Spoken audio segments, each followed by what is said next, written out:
প্রিয় শিক্ষার্থী, স্বাগতম তোমাদের। আমি সাথে আছি মহিউদ্দিন মুকুল স্যার। আজকে তোমাদের সাথে আলোচনা করব বীমার মৌলিক বিষয় নিয়ে, অর্থাৎ দশম chapter basic concept of insurance এর দ্বিতীয় পার্ট নিয়ে। আজকের আলোচনার মধ্যে দিয়ে এই চ্যাপ্টারের আমাদের পার্ট শেষ হবে। আশা করি পুরোটা সময় তোমরা আমার সাথেই থাকবে। স্ক্রিনে তোমরা দেখতে পাচ্ছ আমি একটা টপিক এখানে দিয়েছি, বীমা চুক্তির অপরিহার্য উপাদান। প্রথমেই আমাকে জানতে হবে অপরিহার্য উপাদান কি। অপরিহার্য উপাদান হচ্ছে ওই সমস্ত উপাদান যেই উপাদানগুলোর অনুপস্থিতিতে বীমা চুক্তি সম্ভব নয়। তাহলে বীমা চুক্তি হতে গেলে যে সমস্ত উপাদান একান্তভাবে জরুরি বা দরকার, এই সমস্ত উপাদানকে আমরা বলবো অপরিহার্য উপাদান। তো আমরা এই অপরিহার্য উপাদানকে দুইটা সেগমেন্টে ভাগ করেছি। এর একটা সেগমেন্টের যে বাম পাশে বক্স দেখতে পাচ্ছ, এইটাকে আমরা বলবো বীমা চুক্তির সাধারণ বা আইনগত উপাদান। আমরা কি নাম বলবো? সাধারণ বা আইনগত উপাদান। সাধারণ বা আইনগত উপাদান। এবং রাইট সাইডে অর্থাৎ ডান পাশের বক্সে যে ডায়ালগ বক্স আসছে, এই বক্সটাকে আমরা বলবো ব্যবসায়িক উপাদানসমূহ। তো প্রথমেই আমি আলোচনা করব যে সাধারণ বা আইনগত উপাদানসমূহ। সাধারণত চুক্তি আইন অনুযায়ী বীমা যেহেতু এক ধরনের চুক্তি, বীমা গ্রহীতা এবং বীমাকারীর দুজনের মধ্যে, কাজেই এখানে চুক্তি আইনে যে সমস্ত বিষয় রয়েছে ওই বিষয়গুলো এই বীমা চুক্তির ক্ষেত্রেও বলবৎ থাকবে। তাহলে চলো দেখা যাক। প্রথমেই আমরা দেখতে পাচ্ছি যে দুটি পক্ষ। তোমরা জানো যে বীমা চুক্তি হচ্ছে যে দুটি পক্ষের মধ্যে চুক্তি, একটি হচ্ছে বীমা গ্রহীতা আর একটি হচ্ছে বীমাকারী। বীমা গ্রহীতা হচ্ছে যিনি বীমা গ্রহণ করেন, বীমাপত্র গ্রহণ করেন, আর অন্য পক্ষ বীমাকারী বা বীমা কোম্পানি। বীমা কোম্পানির নির্দিষ্ট প্রিমিয়াম গ্রহণের বিপরীতে বীমা গ্রহীতা জীবন বা যে তার যে সম্পদ আছে এই সম্পদের উপর ঝুঁকি গ্রহণ করে থাকে। এরপরে আমরা 2 নম্বরে চলে যাই, প্রস্তাব ও স্বীকৃতি। যে কোনো চুক্তি যদি দুই পক্ষের মধ্যে হয় তাহলে একটি পক্ষ অবশ্যই প্রস্তাব দেবে আর অপর পক্ষ স্বীকৃতি দেবে। প্রস্তাব এবং স্বীকৃতি ছাড়া কখনোই চুক্তি সম্ভব নয়। বীমা গ্রহীতা বীমার আবেদনপত্র যথাযথভাবে পূরণ করে জমাদানের মাধ্যমে বীমার প্রস্তাব করে, আর বীমা কোম্পানি ওই আবেদনপত্র গ্রহণ করে তা যাচাই বাছাই করে স্বীকৃতি প্রদান করে, এভাবে বীমা চুক্তি সম্পাদিত হয়। এরপরে 3 নম্বরে দেখতে পাচ্ছ আইনগত সম্পর্ক। একটি বৈধ চুক্তিতে আইনগত সম্পর্ক সৃষ্টি করার ইচ্ছা থাকা আবশ্যক। তাছাড়াও প্রত্যেক বৈধ চুক্তির আইনগত ফলাফল থাকবে এবং এর দ্বারা আইনগত বাধ্যবাধকতা সৃষ্টি হবে। অর্থাৎ কোনো পক্ষ যদি সম্পর্ক ভঙ্গ করে তাহলে ক্ষতিগ্রস্ত পক্ষ অন্য পক্ষের বিরুদ্ধে আইনগত ব্যবস্থা নিতে পারে। আইন অনুযায়ী যে ব্যবস্থা বা যে সুবিধা সে পাওয়ার কথা সেই সুবিধা সে পাবে। এরপরে আমি বলেছি আইনসম্মত প্রতিদান, এটাকে বলা হয় লিগাল কনসিডারেশনস। আচ্ছা, চুক্তিবিধির 2 ঘ ধারায় মোতাবেক প্রতিশ্রুতিদাতার ইচ্ছা অনুযায়ী প্রতিশ্রুতির গ্রহীতা বা অন্য কোনো ব্যক্তি যখন কোনো কার্য করে থাকেন বা কারো থেকে বিরত থাকেন বা করা থেকে নিবৃত্ত থাকা প্রতিশ্রুতি প্রদান করেন, তখন ওইরূপ কার্য বা নিবৃত্তি অথবা প্রতিশ্রুতিকে বলা হয় উক্ত প্রতিশ্রুতির প্রতিদান। মানে বিষয়টা হচ্ছে এরকম যে তুমি যেহেতু বীমা এক ধরনের চুক্তি এবং সেখানে দুইটা পক্ষ থাকে, তাহলে একটা পক্ষ, উভয় পক্ষের কিছু করণীয় আছে, একটা পক্ষ কিছু করবে এবং অপর পক্ষ সেটা বৈধ বা আইনগতভাবে তার রিটার্ন দেবে। এইটাই হচ্ছে আইনসম্মত প্রতিদান। যেমন বীমা গ্রহীতা প্রিমিয়াম প্রদান করে আর বীমাকারী বা বীমা কোম্পানি ওই প্রিমিয়ামের বিপরীতে ক্ষতি হলে ক্ষতিপূরণের নিশ্চয়তা প্রদান করে। এরপরে চুক্তি সম্পাদনের যোগ্যতা। 1872 সালের চুক্তি আইনে একজন ব্যক্তিকে চুক্তি সম্পন্ন করতে হলে অবশ্যই তার কমপক্ষে 18 বছর হতে হবে। 18 বছরের নিচে নাবালক হিসেবে গণ্য করা হয়। নাবালক কখনোই চুক্তি করতে পারে না। এছাড়াও মস্তিষ্ক বিকৃত, পাগল বা দেশের আইন দ্বারা আইন স্বীকৃত নয় এমন কোনো ব্যক্তি বা প্রতিষ্ঠান সাধারণত চুক্তি করতে পারে না। এছাড়াও আদালত কর্তৃক ঘোষিত দেউলিয়া ব্যক্তি দেশীয় আইন অনুসারে অযোগ্য ব্যক্তিবর্গ চুক্তিতে অংশগ্রহণ করতে পারে না। আচ্ছা, এরপরে আমরা চলে যাচ্ছি স্বেচ্ছায় প্রদত্ত সায়। বীমা চুক্তি দুটি পক্ষের মধ্যে একটি চুক্তি হয়, কাজেই উভয় পক্ষেরই স্বেচ্ছায় সায় থাকতে হবে। এখানে কোনো চাপ প্রয়োগ করে, জোরপূর্বক বল প্রয়োগ করে, ভয় দেখিয়ে কোনো চুক্তি করলে সেই চুক্তিকে কখনোই বৈধ চুক্তি হিসেবে আইনে স্বীকৃতি দেওয়া হয়নি। কাজেই চুক্তি হতে হবে দুইজনের পারস্পরিক স্বেচ্ছায়। ভয়, চাপ, বল প্রয়োগে কখনো কোনো একটি চুক্তিকে বৈধ চুক্তি বলা যায় না। এরপরে বৈধ প্রতিদান ও উদ্দেশ্য, দুঃখিত, নির্দিষ্টতা। আমরা দেখতে পাচ্ছি নির্দিষ্টতা। আচ্ছা, নির্দিষ্টতা হচ্ছে যে বীমার বিষয়বস্তু, তার মূল্য, পরিমাণ, দাবির অর্থ, সময়, প্রিমিয়ামের পরিমাণ, পলিসির মেয়াদ, যে কত বছরের জন্য পলিসি করছে, এই প্রত্যেকটা বিষয় সুনির্দিষ্টভাবে বীমা চুক্তিতে উল্লেখ থাকে। আর অনির্দিষ্ট কোনো বিষয়বস্তুর উপর বীমা চুক্তি করা যায় না। এক্ষেত্রে উভয় পক্ষের মধ্যে পরবর্তীতে সমস্যার সৃষ্টি হয়। এছাড়াও চুক্তি আইনের 29 ধারায় বলা হয়েছে কোনো সম্মতির বিষয়বস্তু নির্দিষ্ট না হলে তা বাতিল বলে গণ্য হবে। অর্থাৎ যে তুমি যেই বিষয়ে বীমা কোম্পানির সাথে চুক্তি করবা সেই বিষয়বস্তুটা অবশ্যই নির্দিষ্ট হতে হবে।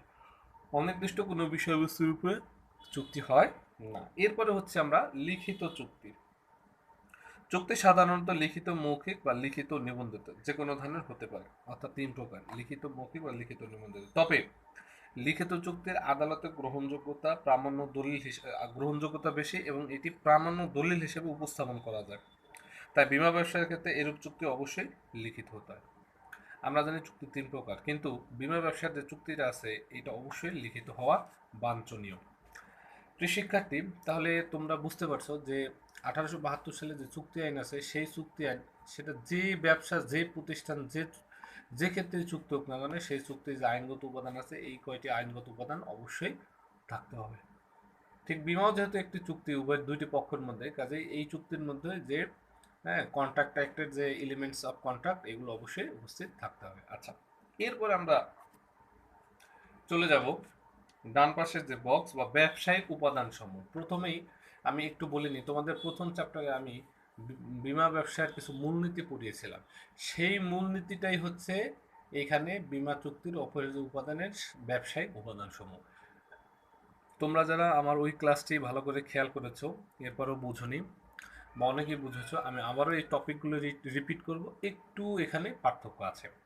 আচ্ছা, আমি প্রথমেই এখানে দেখতে পাচ্ছি বীমাযোগ্য স্বার্থ। বীমাযোগ্য স্বার্থ হচ্ছে বীমাকৃত সম্পত্তি বা বিষয়বস্তুর উপর বীমা গ্রহীতার আর্থিক স্বার্থকে বোঝায়। অর্থাৎ তুমি যে বিষয়টি বীমা করবা সেই বিষয়টি যদি ক্ষতি হয় বা নষ্ট হয় তাহলে তোমার অর্থনৈতিকভাবে ক্ষতি হবে। আমি উদাহরণ দিয়েছি, ধরো তোমার একটি বাড়ি আছে, তোমার বন্ধুর একটি বাড়ি আছে। তুমি বীমা করতে গেলে তোমার নিজের বাড়ির উপরে বীমা করতে পারবে, তোমার বন্ধুর বাড়ির উপরে বীমা করতে পারবে না। কারণ তোমার নিজের বাড়ির ক্ষতি হলে আর্থিকভাবে তুমি ক্ষতিগ্রস্ত হবে, আর তোমার বন্ধুর বাড়ির যদি ক্ষতি হয় তাহলে তোমার আর্থিকভাবে তোমার বন্ধু ক্ষতিগ্রস্ত হবে। কাজেই তুমি বীমা করতে গেলে তোমার নিজের বাড়ির উপর করতে হবে। এরপরে চূড়ান্ত সৎবিশ্বাস।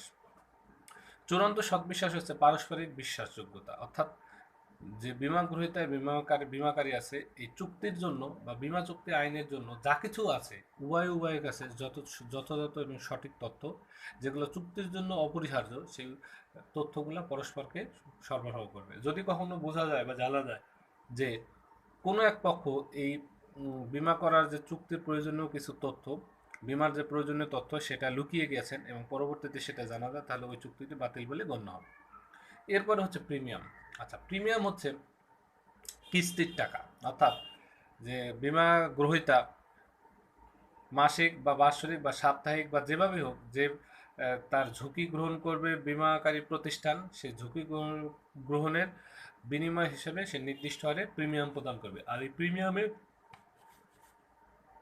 অবশ্যই বীমা চুক্তিতে উল্লেখ থাকতে হবে, কেননা প্রিমিয়ামের বিষয়টি আগে থেকে নির্ধারিত থাকলে পরবর্তীতে আইনগত কোনো ঝামেলা বা জটিলতা পড়তে হয় না। এরপরে আর্থিক ক্ষতিপূরণ। বীমা হলো সম্ভাব্য ক্ষতির বিরুদ্ধে আর্থিক ক্ষতিপূরণের একটি ব্যবস্থা, এটি আমরা জানি। আর এই যে চুক্তি বীমা গ্রহীতার জীবন ও সম্পত্তির আর্থিক ঝুঁকি হ্রাস করে। কারণ কোনো ব্যক্তি মারা গেলে বা তার সম্পদ নষ্ট হলে বীমা কোম্পানি তা ফিরিয়ে দিতে পারে না। তবে মৃত্যু বা সম্পদ হানির কারণে একটি আর্থিক ক্ষতিপূরণ প্রদান করতে পারে। আচ্ছা, এরপরে রয়েছে প্রত্যক্ষ কারণ। 5 নম্বরের পয়েন্ট আমরা দেখতে পাচ্ছি প্রত্যক্ষ কারণ। প্রত্যক্ষ কারণ বা এটির আরেকটা নাম হচ্ছে নিকটতম কারণ। এটি এই প্রত্যক্ষ কারণ বলতে বীমা চুক্তিতে উল্লেখ আছে এমন কারণকে বোঝায়। এ নীতি অনুযায়ী বীমা চুক্তিতে যেসব কারণে দুর্ঘটনা ঘটলে ক্ষতিপূরণ প্রদান করার কথা উল্লেখ থাকে, সেসব কারণে যদি দুর্ঘটনা সংঘটিত হয় তবেই ক্ষতিপূরণ প্রদান করা হয়। এক্ষেত্রে বীমা কোম্পানি ক্ষতিপূরণ প্রদানের পূর্বে চুক্তিতে উল্লেখিত ক্ষতি হয়েছে কিনা তা যাচাই করে। আশা করি তোমরা বুঝতে পেরেছ। অর্থাৎ যে সমস্ত কারণে ক্ষতি হলে কোম্পানি ক্ষতিপূরণ করবে, এই সমস্ত কারণকে প্রত্যক্ষ কারণ বলে, এবং অবশ্যই সেই কারণগুলো বীমা চুক্তির সময় উল্লেখ থাকতে হবে চুক্তিপত্রে। স্থলাভিষিক্ততার নীতি। আচ্ছা, স্থলাভিষিক্ততার নীতি হচ্ছে যে কোন একটা সম্পত্তির মালিকানা পারস্পরিক স্থানান্তর করা। বীমাকৃত সম্পত্তির ক্ষতি হলে বীমাকারী উক্ত সম্পত্তির ক্ষতিপূরণ প্রদানের পর ক্ষতিগ্রস্ত সম্পদের যা অবশিষ্ট থাকে বীমাকারী তার মালিকানা লাভ করে। আর এটি হচ্ছে স্থলাভিষিক্ততার নীতি। যদি ধরো একটি জাহাজের বীমা করা হয় এবং উক্ত জাহাজ ডুবে গেলে বীমাকারী জাহাজের সম্পূর্ণ ক্ষতিপূরণ প্রদান করে, আর ওই ডুবন্ত জাহাজের যে ধ্বংসাবশেষ বা যা কিছু উদ্ধার করা যায় সেই সেই উদ্ধারকৃত জাহাজের মালিক হবে হচ্ছে বীমা কোম্পানি। আশা করি তোমরা বুঝতে পেরেছো। এরপর হচ্ছে সময়।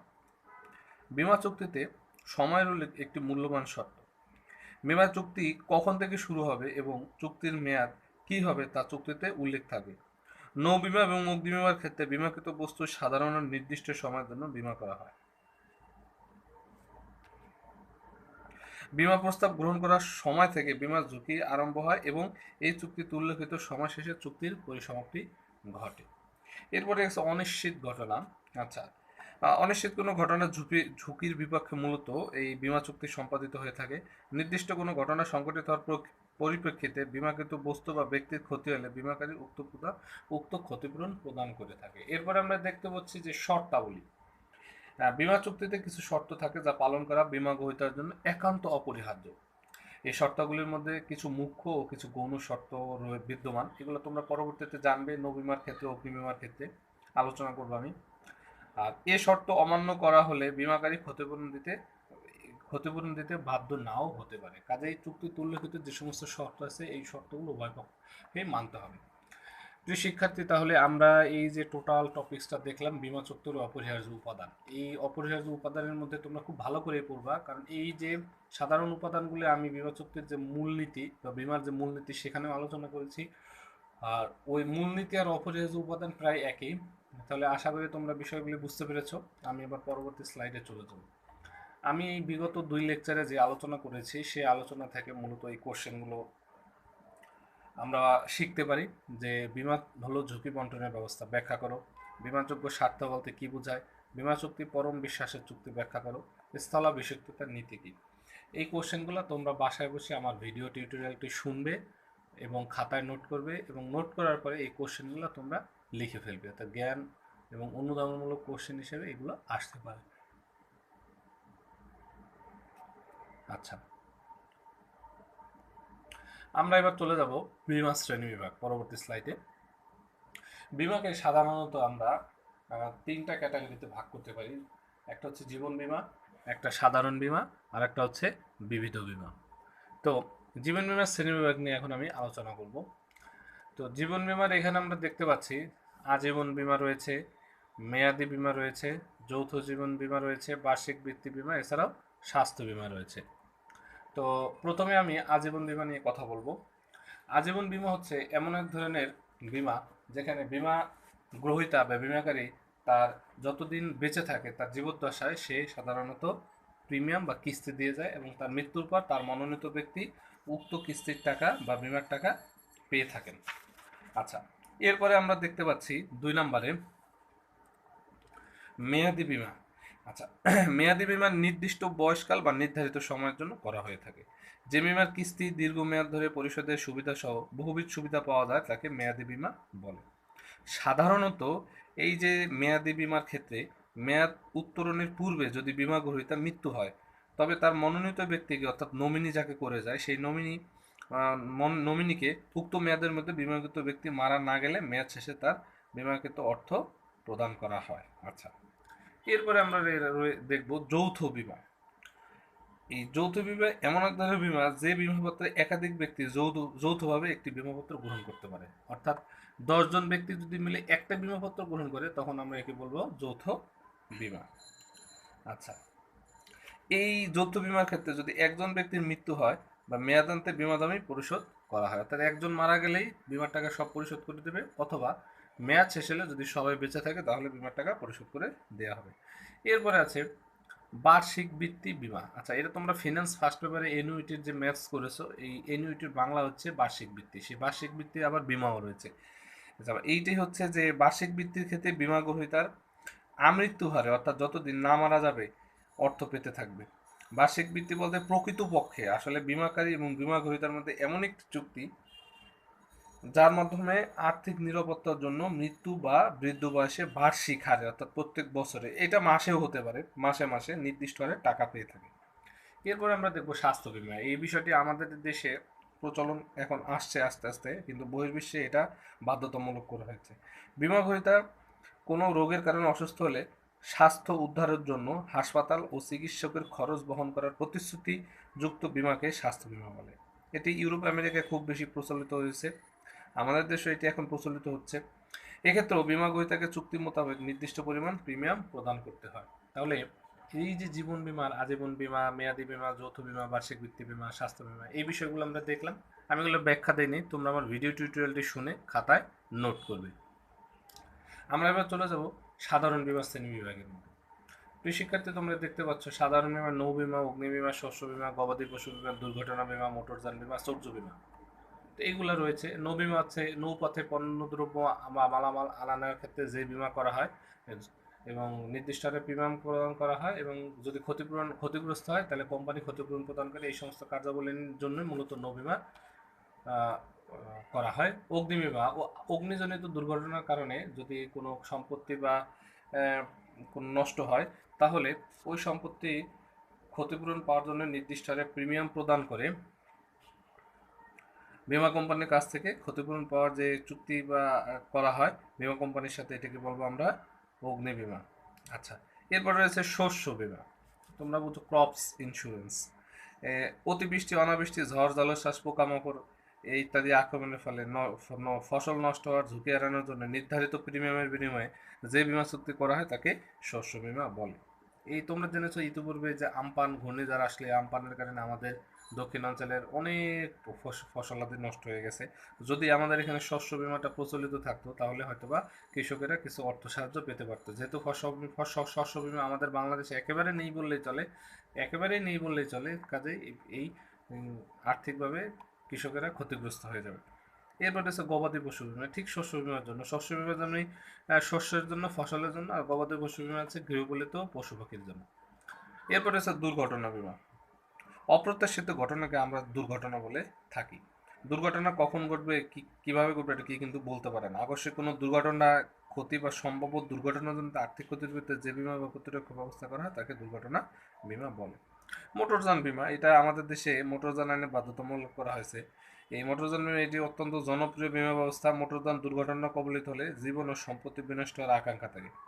তাই মোটরযানের মালিক এসব ক্ষতি থেকে সুরক্ষিত থাকার জন্য নির্দিষ্ট প্রিমিয়ামের বিনিময়ে যে বীমা করে তাকে মোটরযান বীমা বলা হয়। এরপরে রয়েছে চৌর্য বীমা, অর্থাৎ আমাদের সম্পত্তি চুরি হওয়ার একটা সম্ভাবনা থাকে। চুরি যদি হয়ে যায় তাহলে এই চুরির ভয়ে নির্দিষ্ট হারে প্রিমিয়াম প্রদান করে এবং সেখান থেকে চুরি হওয়া সম্পত্তি ক্ষতিপূরণের জন্য বীমা কোম্পানির সাথে যে চুক্তি করা হয় তাকে চৌর্য বীমা বলা হয়ে থাকে। আচ্ছা, এরপরে আমরা চলে যাব বিবিধ বীমার ক্ষেত্রে। বিবিধ বীমা হচ্ছে পুনর্বীমা, দ্বৈত বীমা, বিশ্বস্ততা বীমা, শ্রমিক ক্ষতিপূরণ বীমা। আচ্ছা, পুনর্বীমা হচ্ছে বীমাকারী নির্দিষ্ট প্রিমিয়ামের বিনিময়ে কোনো ঝুঁকি গ্রহণের পর যদি মনে করে, বীমা প্রতিষ্ঠান যদি মনে করে যে প্রিমিয়ামের পরিমাণ অপেক্ষা ঝুঁকির পরিমাণ অনেক বেশি হয়ে গেছে, তখন বীমাকারীও ঝুঁকির কিছু অংশ অথবা সমস্ত ঝুঁকিটাই নিজে বীমা গ্রহীত হয়ে অন্য কোনো কোম্পানির সাথে বীমা করে ফেলে। এভাবে পুনরায় বীমা করার নাম পুনর্বীমা। অর্থাৎ একটি বীমা কোম্পানি যদি কোনো বীমা গ্রহীতার বীমা করার পর মনে করে যে এটা ঝুঁকিপূর্ণ, তখন সে নিজেই বীমা গ্রহীতা হয়ে যায় এবং অন্য কোম্পানির সাথে তার আংশিক বা পুরোটাই আবার বীমা করে। এটাকে বলবো আমরা পুনর্বীমা। দ্বৈত বীমা হচ্ছে যে যখন কোনো বীমা গ্রহীতা নিজের জীবন বা কোনো একটি নির্দিষ্ট সম্পদের জন্য দুইটা বীমা প্রতিষ্ঠানের সাথে বীমা চুক্তিতে আবদ্ধ হয় তাকে দ্বৈত বীমা বলা হয়ে থাকে। সাধারণত ঝুঁকির পরিমাণ বেশি হলে দ্বৈত বীমা গ্রহণ করে থাকে। বিশ্বস্ততা বীমা সাধারণত প্রত্যেকটা প্রতিষ্ঠানে কিছু চোর বাটপার লোকজন থাকে যারা নিজস্ব স্বার্থের জন্য প্রতিষ্ঠানে ক্ষতি করে থাকে। সেই ক্ষতিপূরণ করার জন্য বা ক্ষতির হাত থেকে বাঁচার জন্য কোম্পানি সমূহ বা প্রতিষ্ঠান যে বীমা চুক্তি করে তখন তাকে বিশ্বস্ত বীমা বলে। এছাড়া হচ্ছে শ্রমিক ক্ষতিপূরণ বীমা।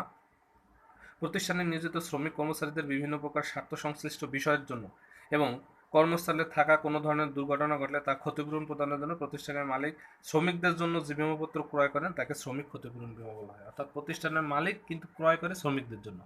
বেকারত্ব বীমা, হ্যাঁ, এখানে বেকার বলতে কখনো কখনো কর্মে নিযুক্ত হয়নি তাদেরকে বোঝানো হয়েছে, বরং কোনো চাকরি বা কর্মে নিযুক্ত ছিল এরকম না, কিন্তু এখন নেই তাদেরকে বোঝানো হয়েছে। অর্থাৎ তার কোনো ব্যক্তি চাকরি করে হঠাৎ করে তার চাকরি চলে গেল, এই ধরনের লোককে বলা হয় বেকার। তো বীমা প্রতিষ্ঠান বীমা গ্রহীতাদেরকে চাকরির মেয়াদান্তে বা চাকরিচ্যুত হওয়ার পরবর্তী বেকারত্বের অভিশাপ হতে মুক্ত করার জন্য অভিপ্রায় যে বীমা চালু করেছে তার নাম বেকার বীমা। এরপরে রয়েছে মাতৃমঙ্গল বীমা। মাতৃমঙ্গল বীমা এক ধরনের ব্যক্তিগত বীমা যে বীমা ব্যবস্থায় বীমাকারী বীমা গ্রহীতাকে সন্তান প্রসবের পূর্বে ও পরে আর্থিক সহায়তা প্রদান করে তাকে মাতৃমঙ্গল বীমা বলা থাকে। আশা করি তোমরা বুঝতে পেরেছো। মাতৃমঙ্গল বীমাও আমাদের বাংলাদেশে নাই, বেকারত্ব নাই, শ্রমিক ক্ষতিপূরণ বীমা আছে, বিশ্বস্ততা বীমা নয়, দ্বৈত বীমা এবং পূর্ণ বীমা রয়েছে। আশা করি তোমরা বুঝতে পেরেছো। আমার ভিডিও টিউটোরিয়ালটি বারবার ভালো করে শুনবে, তাহলে আরো ক্লিয়ার বুঝে খাতায় নোট করতে পারবে। এরপরে এখানে দেখতে পাচ্ছ IDRA, অর্থাৎ insurance development and regulatory authority. আমাদের বাংলাদেশে ইন্স্যুরেন্স ব্যবসা এবং প্রতিষ্ঠান সমূহকে নিয়ন্ত্রণ করার জন্য এই বীমা উন্নয়ন ও নিয়ন্ত্রণ কর্তৃপক্ষ সরকার কর্তৃক নির্ধারণ করে দিয়েছে। এই IDR এর উদ্দেশ্য হচ্ছে দেশের সম্পদ ও জীবনের ঝুঁকির শতভাগ বীমা আওতায় নিয়ে আসা। আর এই বিষয়টি যখনই আনা যাবে তখনই ক্ষতিপূরণ হলেও, আর্থিকভাবে ক্ষতিগ্রস্ত হলেও ব্যক্তি বা প্রতিষ্ঠান আর্থিকভাবে কিছুটা লাভবান হবে। তো প্রিয় শিক্ষার্থী, আশা করি তোমরা বুঝতে পেরেছো। আজকের আলোচনা আমার এখানেই শেষ। আর এই আলোচনার মধ্যে দিয়ে তোমাদের দশম চ্যাপ্টার অর্থাৎ কনসেপ্ট অফ ইন্স্যুরেন্স অর্থাৎ বীমা সম্পর্কে মৌলিক ধারণা, এই চ্যাপ্টারটি শেষ হলো। আশা করি পরবর্তী ক্লাস পর্যন্ত সকলেই ভালো থাকবে। Thank you very much.